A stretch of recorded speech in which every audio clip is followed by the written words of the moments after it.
வணக்கம் அன்பர்களே நண்பர்களே. இந்த வீடியோவில் முதல் முறையாக உங்கள் எல்லாம் சந்திக்கும் போது மிக்க மகிழ்ச்சி கொள்கிறேன். இன்றைக்கு நம்ம பார்க்க போகிற தலைப்பு ஒரு புதிய தலைப்பு. இன்னைக்கு பேச போகிற ராசி சிம்மம். சிம்ம ராசி.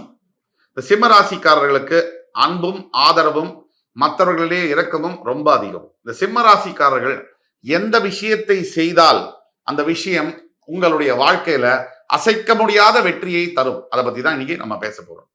சிம்மம் நிறைய உங்களுக்கு எதிர்கால லட்சியம், இந்த சாதிக்கணும், அதை ஜெயிக்கணும் அப்படிங்கிற ஆர்வம் எல்லாம் அதிகம். கடினமான உழைப்பாளிகளும் கூட சிம்மராசி படுத்துட்டே இருப்பாங்க, வேலை செஞ்சா செஞ்சுட்டே இருப்பீங்க. அதுதான் உங்களுடைய இது. அது சிம்மராசிக்கு முருகப்பெருமான் ரொம்ப ரொம்ப முக்கியமான தெய்வம், அதை மறுக்கவே முடியாது. சிம்மராசியுடைய 9ஆம் வீடு என்று சொல்லக்கூடிய மேஷ ராசி, அதற்கு அதிபதியாக வரக்கூடியது செவ்வாய். செவ்வாயை குறிக்கக்கூடியது முருகன். இந்த செவ்வாய் பகவானுக்கு 2 வீடு உண்டு, ஒன்னு மேஷம், ஒன்னு விருச்சிகம். இதுல மேஷம் என்பது மூலத்திரிகோண வீடுன்னு சொல்லுவோம், அதிகமா பலம் தரக்கூடிய வீடுன்னு சொல்லுவோம். அந்த வீடு உங்க சிம்ம ராசிக்கு பாக்யஸ்தானமாக வருகிறது. அந்த பாக்யஸ்தை கொடுக்கக்கூடியது முருகன் தான். சிம்ம ராசி நல்லா வரணும்னு சொன்னா நீங்க முருகப்பெருமானை வழிபடாம இருந்தா வேற வழியே இல்லை. இதுல முக்கியமான இன்னொரு விஷயம் என்னன்னு கேட்டீங்கன்னா, சிம்ம ராசிக்கு பல தரப்புல இன்னைக்கு உள்ள கிரக சஞ்சாரங்கள்ல நிறைய பிரச்சனைகள் இருக்கு, நிறைய எதிர்ப்புகள் இருக்கு. கண்டக சனி ஒரு பக்கம், ரிஷபத்துல வந்திருக்கிற குரு பகவான், 10ஆம் இடத்துல இருக்கக்கூடிய குரு பகவான் கேடு செய்யக்கூடிய குரு பகவானா இருக்கார், அது ஒரு பக்கம். இப்படி பல வகைகள்ல பல முனைகள்ல பிரச்சனைகள்லாம் ஆரம்பிக்க போது, அஷ்டம சனி வேற வரப்போகுது. இந்த மாதிரி காலகட்டங்கள்ல முக்கியமான ஒரு விஷயம் இறைவனை பிரார்த்தனை செய்வது. இறைவன் இல்லாம ஒண்ணுமே நடக்காது. அந்த ஆண்டவன் யாரு? உங்களுக்கு ஆண்டவன் இஷ்ட தெய்வம் யாரு? முருகப்பெருமான். இந்த முருகனை விட்டுட்டீங்கன்னு சொன்னா வாழ்க்கையில ஒண்ணுமே இல்லை. பிரத்யட்சமான தெய்வம் முருகன் என்பது நீங்கள் நினைத்ததை நினைத்தபடி நினைத்த நேரத்தில் கொடுக்கக்கூடிய ஒரே கடவுள் முருகப்பெருமான். இந்த முருகனை நம்பினவர்கள் கெட்டு போனதா சரித்திரமே இல்லை. அப்படிப்பட்ட முருகப்பெருமானுடைய ஸ்தலங்கள் எத்தனையோ இருக்கு. 6 படை வீடுகள் இருக்கு. சுவாமிமலை, திருத்தணி, பழமுதிர்ச்சோலை, பழனி, திருச்செந்தூர், இந்த மாதிரி பல ஸ்தலங்கள் இருந்தாலும் கூட ரொம்ப முக்கியமான ஸ்தலம் இந்த 6 படை வீடுகள்ல திருச்செந்தூர் முருகன் கோவில். தூத்துக்குடி மாவட்டத்துல இருக்கக்கூடிய திருச்செந்தூர் முருகன் கோவில் என்பது ரொம்ப பிரசித்தி பெற்றது. அசுரனை வதம் செய்த அந்த திருஸ்தலமானது எதிரிகளை அழித்து வெற்றி, விக்டரி, ஜெயிக்கிறது, ஜெயம் அப்படிங்கிற சிம்பிள் ஆஃப் சக்சஸ் அதை கொடுக்கக்கூடிய ஸ்தலமாக திருச்செந்தூர் முருகப்பெருமானுடைய ஸ்தலம் என்பது விளங்குகிறது. அது ரொம்ப முக்கியமான விஷயம். இந்த திருச்செந்தூர் ஸ்தலத்துல முருகப்பெருமான் பிரதிஷ்டை செய்த பஞ்சலிங்கம் இருக்கு கர்ப்பகிரகத்துக்கு கீழே. அந்த பஞ்சலிங்கத்தை குகை மாதிரி இருக்கும் கீழே, அந்த குகைக்குள்ள போறதுக்கு அலோவ் பண்றாங்க. அதுல பஞ்சலிங்கத்தை தொட்டு நம்ம வணங்கும் பொழுது அந்த சிம்ம ராசியில் பிறந்தவர்கள் இந்த திருச்செந்தூர் ஸ்தலத்திற்கு ஒரு திங்கட்கிழமை வாக்குல போய் அன்னைக்கு இரவு தங்கி செவ்வாய்க்கிழமை அன்று காலையில் திருச்செந்தூர் சிவ சுப்பிரமணிய சுவாமிக்கு அபிஷேகம் செய்து, சிவ சுப்பிரமணிய சுவாமின்னு ஏன் சொல்றோம்? சிவன் அவருடைய லிங்கத்தை, பஞ்சலிங்கத்தை பிரதிஷ்டை செய்த இடம். சாதாரண ஸ்தலம் அல்ல, மிக மிக முக்கியமான ஸ்தலம். வாழ்க்கையில் தோற்று போனவர்கள், இனிமே அவ்வளவுதான்டா, என் வாழ்க்கையில இழக்கிறதுக்கு எதுவுமே இல்லை அப்படின்னு நினைக்கிறவங்க, எல்லா விதத்திலையும் பாதிக்கப்பட்டவர்கள், உறவுகள்ல, பண பிரச்சனைகள்ல, வேலையை இழந்து, உடல் ஆரோக்கியத்துல தொந்தரவு பட்டு, கணவன் மனைவி பிரிந்து, எதிரிகள்னால தோத்து போனவங்க, கோர்ட்டு கேஸ்ல தோத்து போனவங்க, எதிரிகள் கிட்ட சரண்டர் ஆனவங்க, இவர்கள் எல்லோருக்கும் எந்த ஸ்தலம் மறுபடி வாழ்க்கையை அள்ளித்தரும் அப்படின்னு பார்த்தோம்னா திருச்செந்தூர் சிவசுப்பிரமணியான சுவாமியுடைய ஸ்தலம். சிம்ம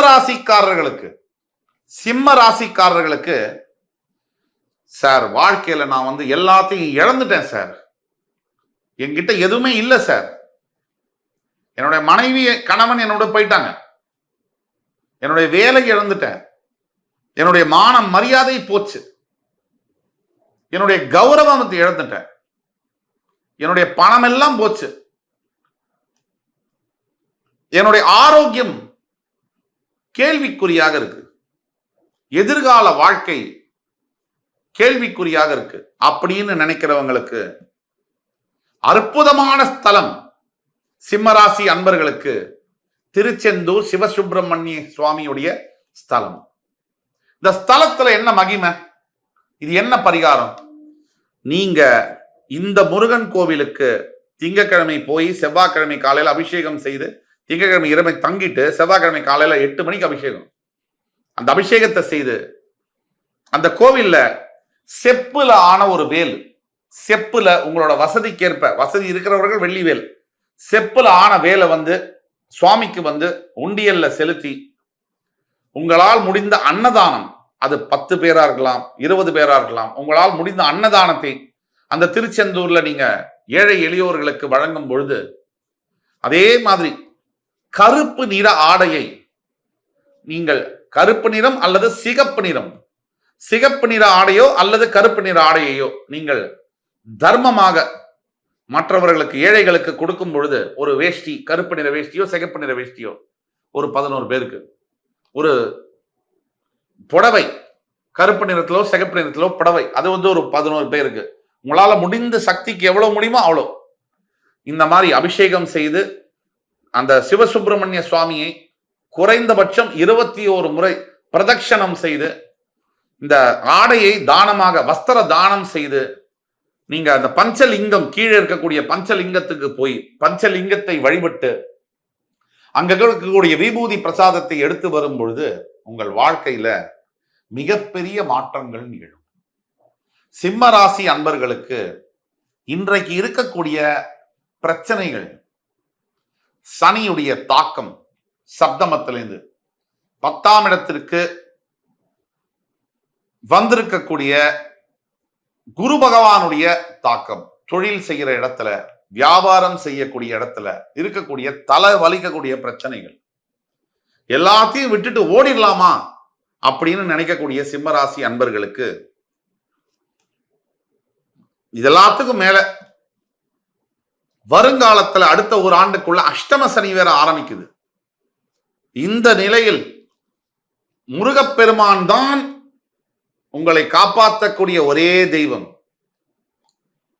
வேலுண்டு வினையில்லை, மயிலுண்டு பயமில்லை இப்படிங்கிற சொல்லிருக்கிணங்க முருகன் தான் எங்க பார்த்தாலும் இருப்பார்.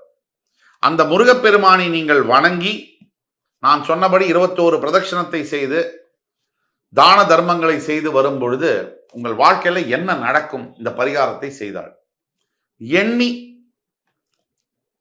ஒரு 10 நாளைக்குள்ள தொழில நினைச்சு பார்க்க முடியாத அளவிற்கு தன்னால முன்னேற்றங்கள் நிகழும்.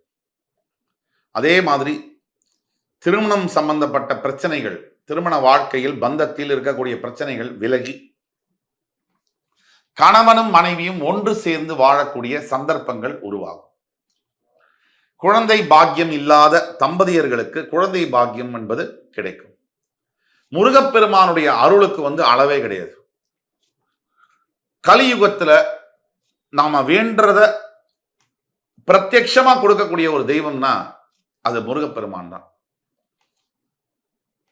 இதுவரைக்கும் நான் எந்த வீடியோலையும் சொல்லாத ஒரு விஷயத்தை சொல்றேன். ஒரு 23-24 வயசு இருக்கும் போது ஒரு மிகப்பெரிய நோயால் பாதிக்கப்பட்ட எண்ணெய், உயிர்கொல்லி நோயால் பாதிக்கப்பட்ட எண்ணெய் கூட இந்த முருகனுடைய அவர் போட்ட பிச்சையினால இந்த வாழ்க்கையில உங்கள் முன்னாடி உட்கார்ந்து பேசுற அளவுக்கு இன்னைக்கு இருக்கேன். உயிரே பிழைக்க மாட்டேன் அப்படின்னு இருந்த அளவுல போய் ஒரு 8 மாசத்துக்கு மேல இவர் இருக்க மாட்டார் அப்படிங்கிறதுல போய் அந்த முருகனுடைய அருளால தான் இன்னைக்கு உங்க முன்னாடி நம்ம பல நல்ல விஷயங்களை, ஜோதிடத்தும் சம்பந்தப்பட்ட விஷயங்களை பகிர்ந்துட்டு இருக்கோம். ஆக முருகப்பெருமானுடைய கிரேஸ், அவருடைய அருளுக்கு அளவே கிடையாது. ரொம்ப வாழ்க்கையில எந்த ஹோப்பும் இல்லாம எல்லாமே போச்சுன்னு நினைக்கிறவங்களுக்கு மறுபடி வாழ்க்கையில சிம்மாசனத்துல உட்கார வைக்க முடியும்னா இந்த சிம்ம ராசிக்காரர்களை அது முருகப்பெருமான மட்டும்தான் முடியும். ஆக நான் சொல்லக்கூடிய பரிகாரம், திருச்செந்தூரில் இருக்கக்கூடிய சிவசுப்பிரமணிய சுவாமியை தரிசித்து வரும் பொழுது உங்களுடைய, அதாவது செவ்வாய்க்கிழமை நீங்க ஊருக்கு திரும்பி வந்த பிறகு சஷ்டி தோறும் நீங்க விரதம் இருக்கிறது அவ்வளவு நல்லது. ஒவ்வொரு சஷ்டிக்கும் விரதம் இருந்து, ஒரு பொழுது விரதம் இருந்து உங்களால முடிஞ்ச நல்ல காரியங்களை செய்யும் பொழுது எண்ணி 10லிருந்து 15 நாளைக்குள்ள உங்கள் வாழ்க்கையில மிகப்பெரிய திருப்பங்கள் என்பது சத்தியமாக நிகழும். இதுல மாற்றுக்கருத்தே இல்ல. முழு நம்பிக்கையோட நீங்க செய்யணும். எப்பேற்பட்ட குறைகள் உங்களுக்கு இருந்தாலும் சரி, உங்க குழந்தைகளுக்கு உடல் சம்பந்தப்பட்ட வியாதி நோய்கள், எப்பேற்பட்ட உயிர்கொல்லி நோய்கள் இருந்தாலும் சரி, உங்கள் சம்பந்தப்பட்டவங்க கணவன் மனைவி, உங்க குழந்தை வந்து கல்யாணம் பண்ணிட்டீங்க, கணவன் மனைவி பிரச்சனை, குழந்தை ஒரு பொண்ணை பெற்றிருக்கீங்க, பொண்ணு வீட்டுக்கு வந்துட்டா, கணவனோட வாழ முடியல, ஆனா 2 பேரும் ஒண்ணு சேரணும்னு உங்க மனசுக்கு இருக்கு. நான் சொன்னதை செய்யுங்க. முழு நம்பிக்கையோட செய்யுங்க. அப்படி செய்யும் பொழுது உங்களுடைய வாழ்க்கையில நினைச்சு பார்க்க முடியாத அதிசயங்கள் நிகழும். அதுவும் ஷார்ட் பீரியட்ல. ஆக சிம்ம ராசிக்காரர்களுக்கு திருச்செந்தூரில் இருக்கக்கூடிய சிவசுப்பிரமணிய சுவாமி ஸ்தலம் வந்து முருகப்பெருமான் மட்டும்தான் உங்களை காப்பாற்ற முடியும். வேற எதுவும் காப்பாற்ற முடியாது. முருகனுக்கு கட்டுப்பட்டவர்கள் தான் நவ கிரகங்களும். ஆக முருகப்பெருமானை நீங்க நினைச்சு வழிபடும் பொழுது, உண்மையாக வழிபடும் போது, ஆத்மார்த்தமாக வழிபடும் பொழுது உங்கள் வாழ்க்கையில நீங்களே நினைச்சே பார்க்க முடியாத திருப்பங்கள், நல்ல திருப்பங்கள் நிகழும். இது சத்தியம், சத்தியம், சத்தியம். இந்த வீடியோ உங்களுக்கு ரொம்ப பிடிச்சிருக்கும்னு நம்புறோம். லைக் பண்ணி, கமெண்ட் பண்ணி, சப்ஸ்கிரைப் பண்ணுங்க. உங்களோட ஃப்ரெண்ட்ஸ், ஃபேமிலிஸ் அண்ட் ரிலேட்டிவ்ஸ்ல யார் சிம்ம ராசியில் இருக்கக்கூடியவர்கள் கஷ்டப்படுகிறார்களோ அவங்களுக்கு இந்த வீடியோவை ஃபார்வர்ட் பண்ணுங்க. எங்கேயோ ஒருத்தருக்கு உங்களால் அறியாமலோ தெரிஞ்சோ தெரியாமலோ ஒரு பெரிய நல்லது நடக்கும்னா அது இந்த தகவல் அவங்களுக்கு சென்றடையும் மூலமா நடக்கும். அடுத்து வரும் வீடியோல உங்கள் அத்துணை பேரையும் சந்திக்கும் வரை உங்களிடமிருந்து விடைபெறுவது உங்கள் சுபாஷ் பாலகிருஷ்ணன்.